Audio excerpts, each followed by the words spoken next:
we are SheBleeds2, and today we're going to be talking about communities and the roles you can play within the hemophilia community or bleeding disorder community. Bleeding disorder community. So the community as a whole has all kinds of different moving parts. There's different people doing different things, and a lot of it starts at camp. Yeah, it starts as a kid because you go from being a counselor to being a junior counselor to being an assistant counselor An adult to being a counselor. counselor. And not just for the camp you attend, but Yeah. they want to send you out. People say, "Hey, I come and do that at my camp too."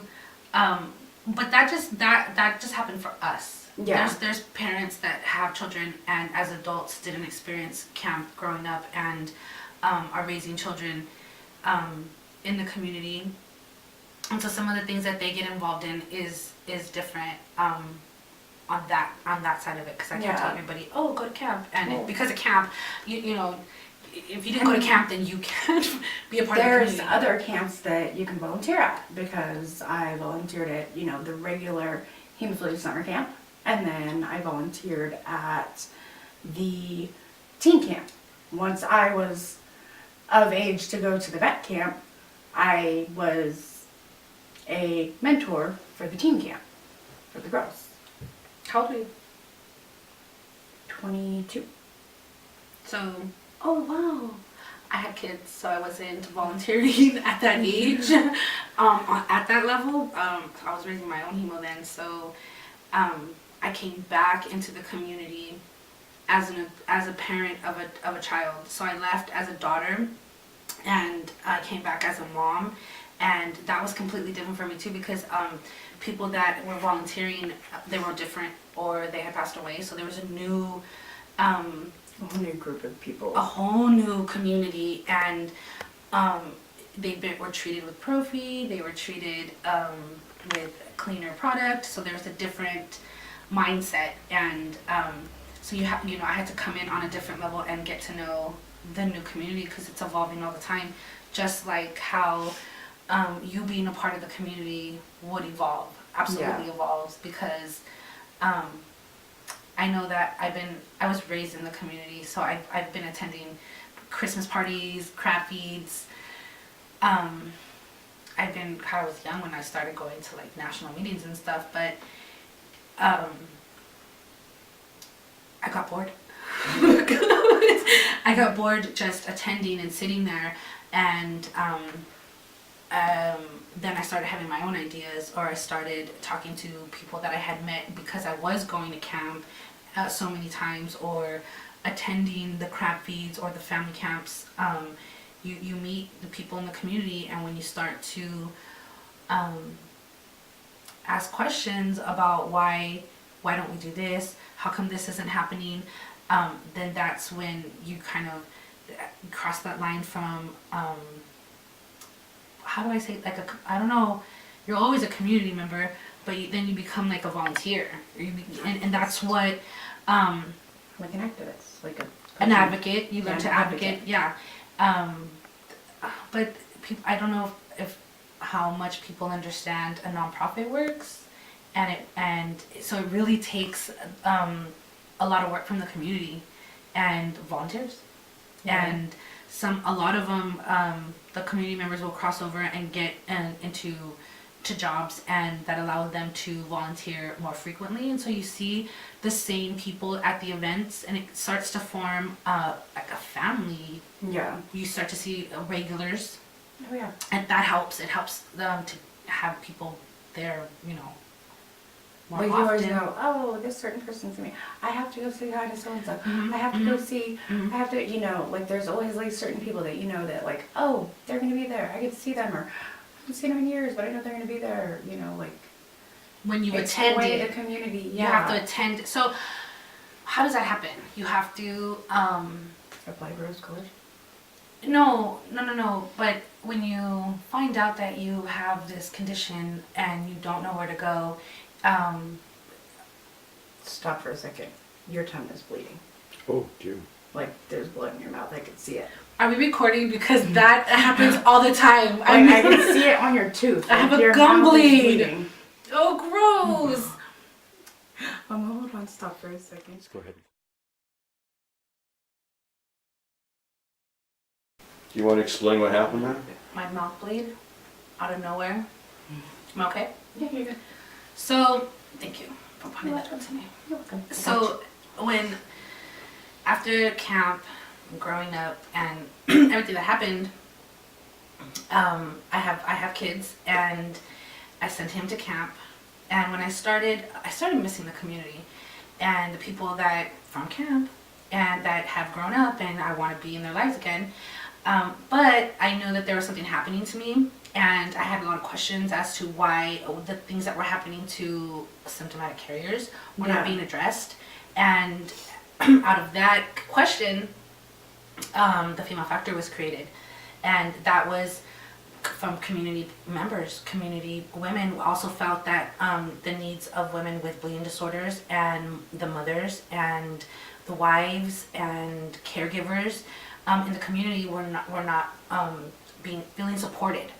So so out of all that, Mama Sue named us the Female Factor. Mama Sue named us the Female Factor. Yeah, the name came out of the And the community. Female Factor is where you and I reconnected. Right. Yeah. Yeah. And having something that adult women can come and get education, because that's what the chapter is set up to help create, is to educate the community. So a lot of other women from the VWD community, the moms, undiagnosed women with their own questions came together, affected and connected, came together and created this group that I feel like I should explain why we're like, no kids allowed. And it's not because anything that has to do with moms with small children, or we don't want to feel like we're discriminating. But since we talk about camp a lot of these women that have these children with the bleeding disorder and they don't know a lot about it, are nervous to let that child go, or maybe they don't have support from family or feel okay to ask somebody to babysit their child. So with the Female Factor, and saying that we ask that you're 18 and over, because we want to have adult conversations that kind of get you kind of get watered down with kids around. Yeah. And we like dropping the F-bomb. So we don't want those. Drop them all you want. And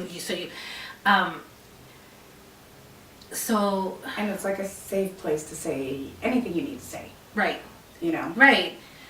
So we want the moms to feel that way, but we also, when you come around, camp comes up, and camp, we want to encourage the moms to send their kids to camp. But if we're not supporting them or trying to help them find a way to get away for an hour, we're asking you to send your kid to camp for a week. So maybe going to a Female Factor will help you ask somebody to come and stay with your kids so you can come have dinner with us. The retreat, we have a retreat, we have dinners, we volunteer for the walk. The We walk. volunteered for Family Ed Day. The Female Factor group did a quilt at the retreat, and I sewed it. right. And we auctioned it at the wine and golf event.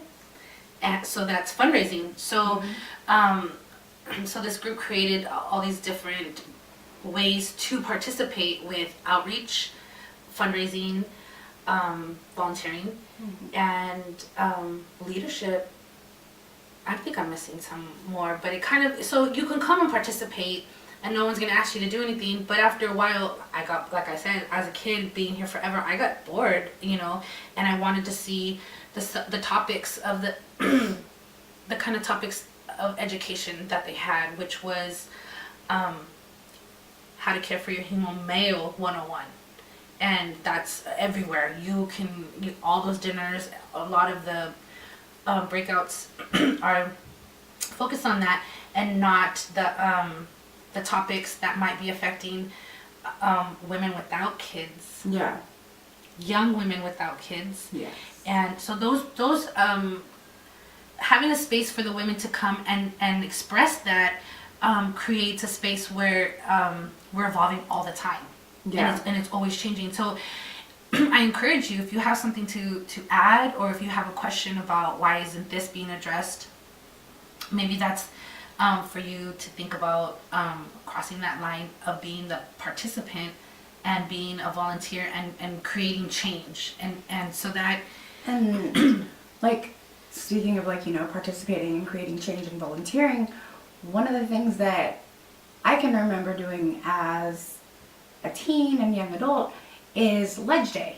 Right. And now Right. they have it set up to where there's like a whole teen program for Ledge Day. Right. And the kids go and they dress up Mm-hmm. and they learn how to use big words in the Capitol, in the state Capitol. And that leads to Ledge Day at Washington, because Yep. that just happened.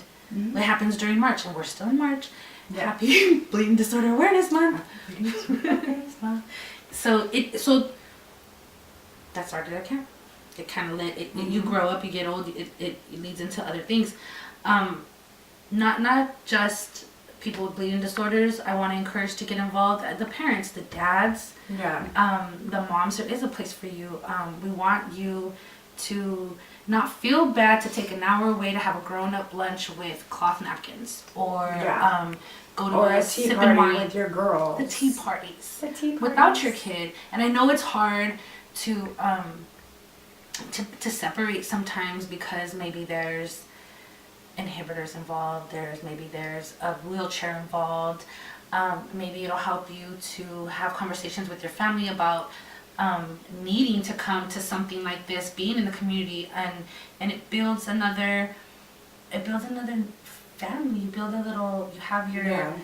your life with your immediate people, but then when this bleeding disorder comes and Like takes your it own over, Filipino family, Uh-huh.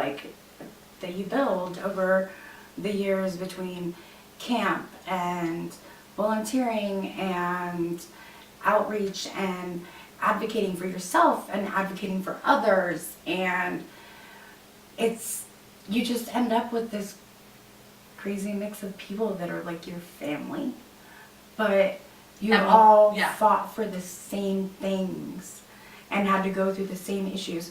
So having even somebody if you to say, have the family members in your life that Aunt Sue may not understand it, but I know I have this whole family over here of men and women and teens that I've grown up with or mentored or whatnot, that I can always go to and be like, hey dude, I'm having this issue, or hey, can you help me figure out this insurance stuff? There's always somebody that is around that has been through all of these different community projects, I guess you would say, or community and if activities. I don't know how, I probably know somebody that does, and I will introduce you to them. Exactly. Here, let me introduce you to them.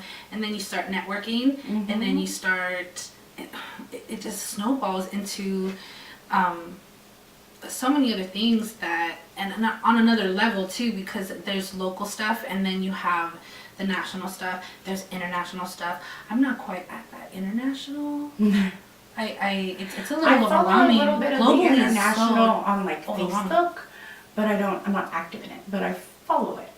The stuff. Well, people are making a lot of noise on a global, Yeah. on international level. Yeah, definitely. And it's good to know the community helps you stay up to date with a lot of the stuff that, and like not if just the you're- medicine, but the who's saying what, who's doing what doctors are supporting the women, or Yeah. what doctors are saying something that is going to back up what you need to say to your primary care. Yeah, and I mean, I'm staying up to date. Like, if you're part of NHF and HFA and the different organizations or chapters that are throughout, the world, basically, there's mailers that you get every month, and there's, a magazine. Oh yeah, so when you find out, everywhere I go, if I travel out of state, I want to know how far am I from the local chapter. And being involved, I do go to other states for NHF, HFA, and so I will Google how far, you know, Yeah. because the chapter in that state is usually there, but I always want to know like how far I am Yeah. from it. But call it, leave your address. You get mailers. You let them know that you're here, and if what do you need? Do you need to meet another mom? With the internet and Facebook and all that other stuff, you can connect a little easier. But it's always nice to know who lives 5 miles away from you, who's in the same state. Who's a phone call away? Who's a phone call away, and who will come and drive. You know, it's always good. So I know that there's women that have gotten their diagnoses brand new and were directed to the female factor, and it was good to know that there was something there to help them feel that this is a part of you too. You're brand new. I've been here forever, but welcome, and you're. It's not going to take you your whole life to I don't want you to feel like it's going to take you your whole life to feel like you belong. Yeah. And so it feels good that the female factor is there to and they're there with grandmas and wives and Girlfriends. widows. So the Sisters. yeah. Moms. It's so you're not just meeting everybody that is affected or connected to somebody with hemophilia in some way. That's us locally. So if that's something that you don't have in your area, I highly recommend that you speak up and say something. And when it boils down to is volunteering your time to make it happen. So if you feel like there's something that you have this concern, bring 3 solutions. That's I mean, if you have something that hey, I don't see this, but can we try this or this? And I've noticed that works a lot easier getting. And if you have an idea, put it out there. Because like if I didn't put the idea of doing the quilt for the retreat, like that would have been done. But who's gonna do it? Oh, Yeah. that'd be great if we can make something to fundraise. Yeah. But okay, who's gonna do it? So Yeah. if you brought the idea, bring the solution. And there's so many women they got you. I found the fabric. Yeah, I found someone to sponsor it, and Yeah. we got You made it happen. the fabric, and we got the markers, and we got the puff paint. We got everything, and every girl got to make their own 18 by 22 square. Right. And then I sewed the whole quilt together, and it sold at the Winnebago event for a pretty decent amount. Yeah. More than I paid to make it. And so it's good if, you know, that getting involved like that, not just showing up and saying, well, I don't want to go because it's always this. If that's how you're feeling, bring that to somebody's attention. And when people bring it to my attention, I like to take it to the next step and tell them it's been brought to my attention that. But I don't like to be the only one, because then it sounds like it's coming from me all the time. And I don't mind going to bat for someone that feels like their needs are not being met, you know. But if I want to encourage them and support them in doing it themselves, because you'd be surprised how much you can get by just saying, hey, I don't feel like I'm being heard and my needs aren't being met. Can we please do something about it?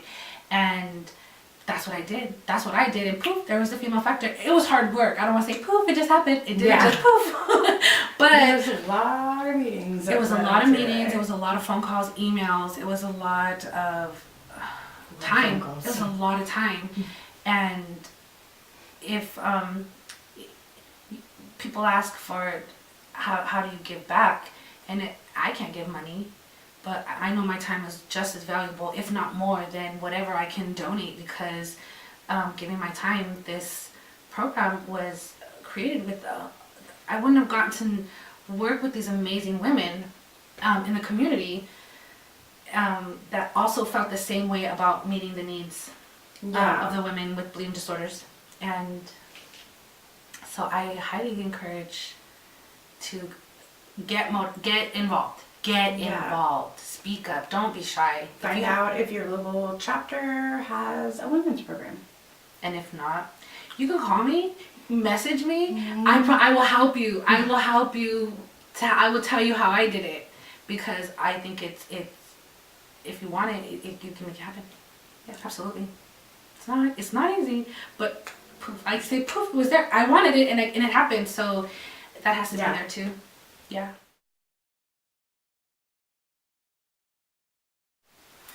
So I know some of the organizations that you've been a part of and I've been a part of have been NHF for national, and HFA was a huge part of the female factor.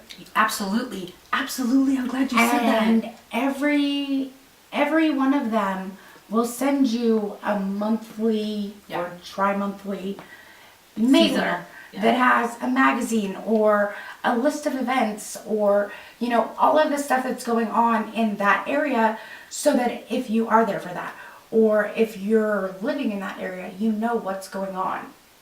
And the magazines have articles and information. And speaking of articles, somebody wrote an article. Well, and HFA featured it, and that's part of like volunteering. There's women have blogs. Women they write for these national publications, for these community.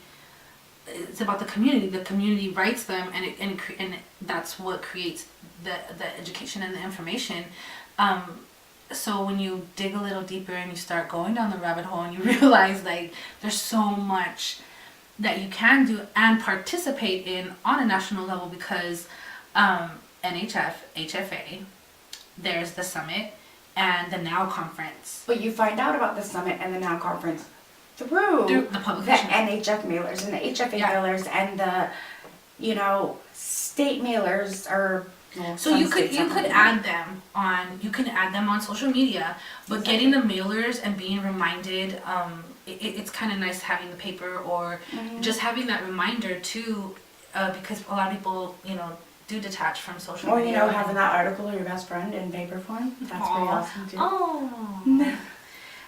A lot of people don't know is that you can attend these yearly conferences with scholarships. So you might think, I can't afford that, I can't go, I can't, with my kids, signing up with them, you'll get the information, and they have scholarships that you can get, hotel accommodations, the air flight, the registration. Some of them have childcare.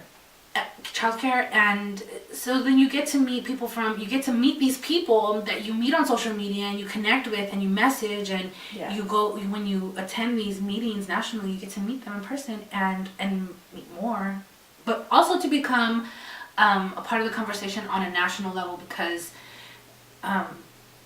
like I said, once you're involved locally, maybe you get a little stir crazy and you want to take the next step. There's going to be someone that's willing to help you out, because that's what we're doing. You want to get your voice heard, and it's really important right now too, when we talk about inclusion and reminding people that this is the bleeding disorder community, and that there's other rarer conditions that are not being heard, or feeling like they're a part of the community because they don't have a specific bleeding disorder that has the name on the or they have a specific name but they don't have a specific product to take. So you want them to feel included. Of course. Absolutely. So the HFA is fun. They're all different. They're all so different. I've never been to HFA, but I went to NHF as a teen, and I loved it. It was fun. I didn't. I loved it. I didn't. And I'll tell you why, because they didn't have the program yet. And I was a teenager that was running around on the elevator. I was hitting up all the suites. I was a part of these conversations I probably shouldn't have been ear hustling on, but I was. And because of that, because of me and the other kids that had been brought with their parents, they have amazing teen programs. And so if your teen is getting involved and you don't feel like you're want to participate with them, that's another way to help them stay, to just keep going at another level, is attending these national meetings with them, because And the programs are amazing. a lot of the people that helped set up and like figure out the team programs were From our our camp? From our camp? generation. You know, they were the ones that were like, "Yeah, it's boring. I ain't got nothing to do." It was boring. You know, It was boring. and but it was like through those experiences that they had the knowledge and, you know, will to make it happen, so that the teens that go nowadays, like, there's so much stuff for them to do, Mhm. you know? So it's awesome to see that, you know, because of, like, you know, your boring experience, there's all these people that have built this stuff for this next generation that's having Yeah. to learn how to be a hemo mom, how to be a hemo brother, how to be a hemo sister, how to be a hemo themselves, you know? How to be a hemo themselves, because that's not, I don't know how to do that. I know how to take care of another hemo, and so out of that wanting to know is how I spoke up. I spoke up and said, I need to know this. I need to know more women like me, because you check me sometimes, you know, and some of the girls, the women are like, they'll tell me, it was a VW woman that said, what would you do to your son if that was happening to him? I would give him factor. Well, then you need it too. And Yeah. so and I didn't have that. I didn't have that kind of support Yeah.